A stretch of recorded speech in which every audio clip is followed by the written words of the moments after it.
How are you today? Good.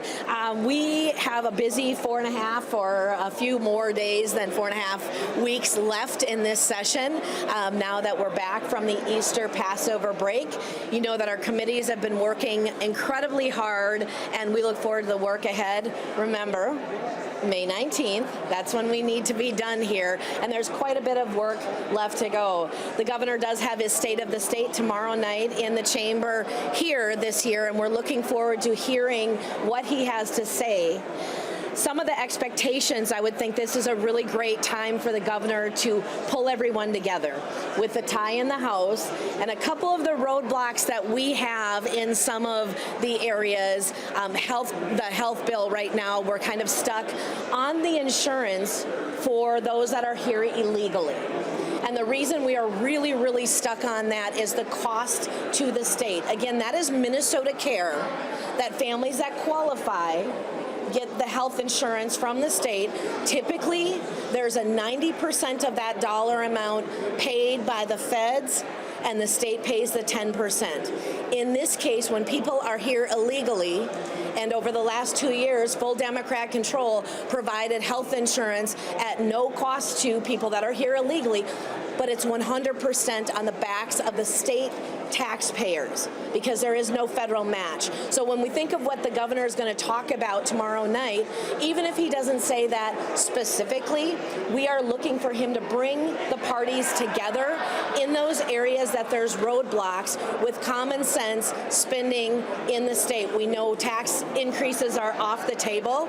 We know that we've got a $6 billion deficit that is looming, even after spending the $18 billion surplus last year, even after raising taxes and fees on all Minnesotans over the last 2 years, we know that we have that deficit.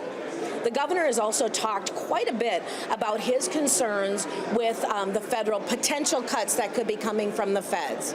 And while that is concerning, that's why I really think what we're going to hear from the governor is him bringing everyone together to control the state spending at this point, you know, where we can save. Again, the health care that I just talked about a moment ago for those that are here illegally, it was projected that there would be just over 5,000 people that would be taking advantage of taxpayers in that way. We know right now, the numbers that have come out, there's 17,000 people that are going to be taking advantage of that. It has almost tripled in the usage. We've got to pull that back. Again, there's no federal match in that. That is 100% taxpayer dollars in a state budget that we are looking at cuts to nursing homes. Our schools are feeling pressure. We've seen mandates come across. So not exactly sure. I haven't seen the governor's notes, but I'm really looking forward to him coming together to pull parties together so that we split that partisanship and finding a way through this. Again, May 19th is when we should be done, even though the Democrats chose to stay home from work and not work for 23 days at the start. I don't think that should be a reason why we would go past the May 19th, but it's got to be practical ways of coming together for a state budget that can get the work done. To the tune of possible federal cuts, I think the word you just used, if I'm right, I can't go back to my notes, was concerning. What elements of that do you see as potentially concerning? You know, I think the governor has expressed concerns and what that would do to a state budget. So as far as he is talking about the concerns about cuts to the federal dollars coming to the state, we've got to get control of our state budget spending first, and then we can look at solutions if that comes to pass. That would be if we would find something like that coming to pass later on after we finish our state budget. That would be a reason to potentially bring us back for a special session after the state work is done, though. Can you talk a little bit more? You described it as a roadblock.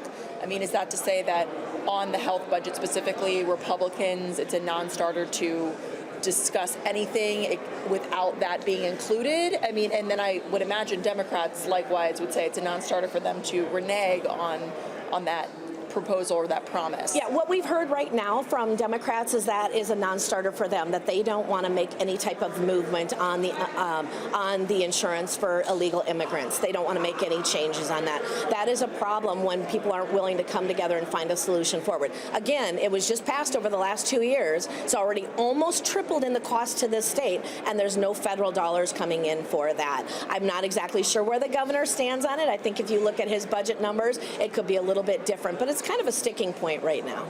And on your side too, that you guys say that this is where we need to start this conversation. You know, we can't afford it. We know that at this point. It's already tripled, almost tripled. We can't afford it, and we're looking at cuts to nursing homes and other health, disability services, other things that we're already looking at possible reductions on the backs of those that are here illegally taking the tax dollars that should be going to pay for the core elements that we need to provide, not an extra benefit. Just before break, you guys talked about how, you know, relations seem to be in a seemingly good spot right now. Yep. Is it in the same place, you know, coming out of break as we head into this final stretch here? I think it is in a really good spot. Again, just because there's sticking points doesn't mean that we're not going to get the work done. That's why I think this is a perfect opportunity for the governor to pull everyone together and unify the work that needs to be done here in the legislature, both House and Senate, and he can do that in his speech tomorrow night. So I think we're in a good spot, but we have a lot of work ahead of us, a lot of long days and a lot of internal work. Are there any?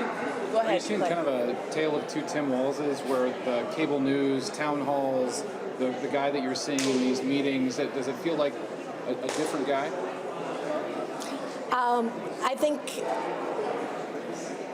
I think the governor has an opportunity to really pull people together in the state and unify. When we are being incredibly partisan, that is maybe pushing people to do extreme actions in other areas and dividing both the state and potentially the country further, he has an opportunity to pull us together. And I would hope that we would see that, that we would see just one pattern of that no matter where he's at, as opposed to maybe two conflicting messages. Are there any other sticking points in other areas of the budget that could be potentially problematic in the next couple of weeks as you sort things out? A lot of conversation right now going on within the realm of education, so the K-12 education or pre-K-12 education, unemployment for hourly workers. That is an area that is costing the schools a lot of money.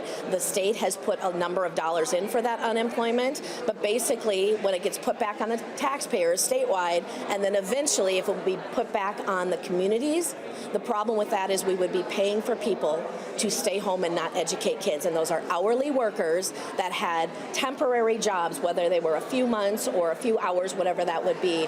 It doesn't line up with regular unemployment, no matter what you're hearing on that. Regular unemployment for seasonal workers, those companies are paying into the unemployment trust fund. Schools do not do that, so completely different. A little bit of a sticking point, but the chairs are working really hard at that. So in other words, Republicans don't want to backfill that gap, because there is a gap right now. There is a gap, and we don't have the money to have that as an ongoing. What we are hearing from our school districts is that that is not a way that will be sustainable financially for our school districts. They have to put their dollars into flexible funding that can be spent at a local, on a local level, rather than this mandate that was put on all schools that is not affordable for our schools, nor does the state have extra money to keep pouring into not educating kids. Questions? Discussions with the Senate on joint targets, and how are those going? We right now have the agreed upon Democrat and Republican House targets. The Senate has their own. We haven't finished kind of putting together more global targets at this point, but you'll see the work coming out of the House this week and into next with the work that we've already done. Are you concerned about that? I mean, you guys are really far apart on some areas of potential cuts with the Senate. There's a lot of opportunity. They don't line up right now, but they will. Some were a little bit closer on the governor, too. So those conversations will take place. I believe we can get the work done. Do you think there's going to be sort of an undue amount of work on the back end of things this year with conference committees having to resolve things with the Senate and the House being so far apart on numbers? I mean, is there a lot of work after you guys get the initial version of the bill passed on the floor here? I think what you're going to see is the work that needs to take place finally in divided government, which we have been missing for the last 2 years.